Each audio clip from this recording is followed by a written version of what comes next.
उद्यम बुद्ध उसी को कहते हैं जब तुम्हारी जीवन ऊर्जा एक संगीत में प्रभावित होती है।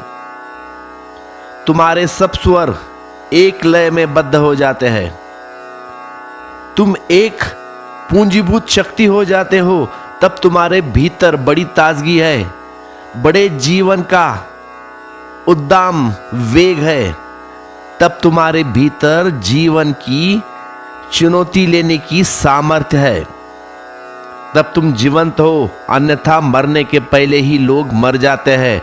मौत तो बहुत बाद में मारती है। तुम्हारी नासमझी बहुत पहले ही मार डालती है।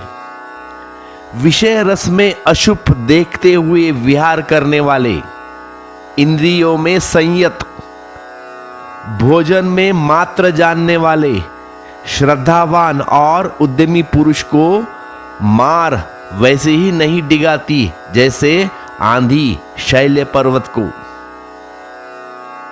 आंधी आती है जाती है, कोई हिमालय उससे डिगता नहीं। पर तुम्हारे भीतर हिमालय की शांत संयत दशा होनी चाहिए। हिमालय एक प्रतीक है, बहुत शैल्य शिखर। अर्थ केवल इतना है कि तुम जब भीतर अडिग हो, जब तुम्हें कुछ भी डिगाता नहीं, जब तुम्हें ऐसे स्थिर हो जैसे शैल्य शिखर, आंधी आती है चली जाती है, तुम वैसे ही खड़े रहते हो जैसे पहले थे।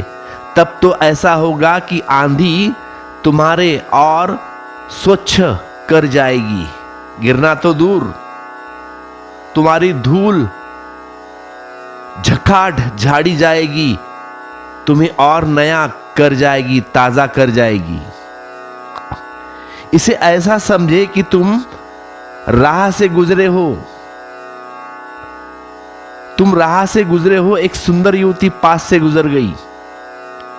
इस सुंदर युवती में जीवन की एक धारा, एक तरंग तुम्हारे पास से गुजरी।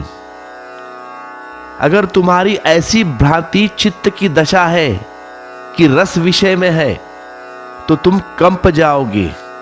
तो यह स्त्री का गुजर जाना या पुरुष का गुजर जाना तुम्हें ऐसा कंप जाएगा जैसे कोई सूखे मरते हुए वृक्ष को आंधी कपा जाए।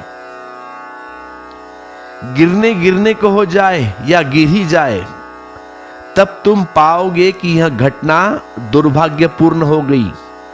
लेकिन अगर तुम संयत हो, अगर तुम शांत हो, अगर तुम मौन हो और अडिग हो, अगर ध्यान की तुम्हारे जीवन में थोड़ी सी भी किरण उतरी है, अगर तुमने थोड़ा सा भी जाना है कि चैतन्य का शांत हो जाना क्या है, तुमने अगर अपने भीतर बैठने और खड़े होने की कला थोड़ी सी भी सीखी है, और उस घड़ी में जब एक सुंदर युवती पास से निकली या एक सुंदर युवक पास से निकला, अगर तुम अपने भीतर ध्यान में खड़े रहे हो, तो तुम पाओगे कि उस स्त्री का सौंदर्य, वह जीवन की धारा तुम्हें निखर गई, तुम्हें ताजा कर गई, तुम्हें प्रफुल्लित कर गई, जैसे आंधी निकल गई और वृक्ष पर जमी हुई धूल वर्षों की झड़ गई।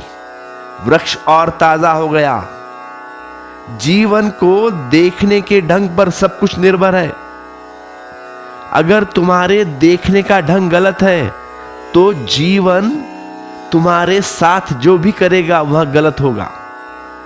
तुम्हारे देखने का ढंग सही है तो जीवन तो यही है और कोई दूसरा जीवन नहीं है, लेकिन तब तुम्हारे साथ जो भी होगा वह ठीक होगा।